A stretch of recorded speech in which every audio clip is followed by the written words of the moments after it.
Interestingly, I found Catherine of Russia had refused to supply troops to England, as did Frederick the Great of Prussia.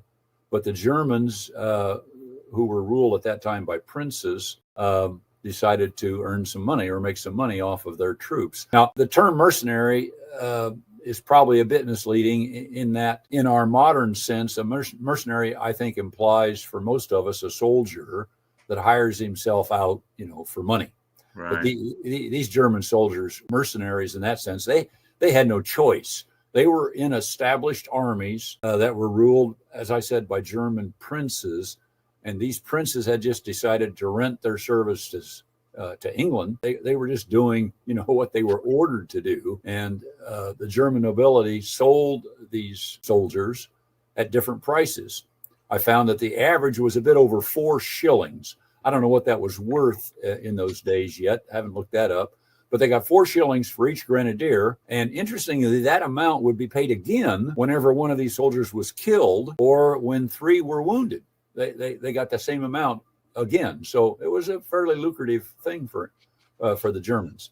And they served throughout the Revolution. They were both feared and actually admired for their discipline, their ferocity, and in particular, as you'll find or will find, their use of the bayonet. And they played important roles in numerous battles, but I think are most famous that we recall in our history for their service in the Northern Theater at White Plains, Fort Washington, Saratoga. Those are all in New York.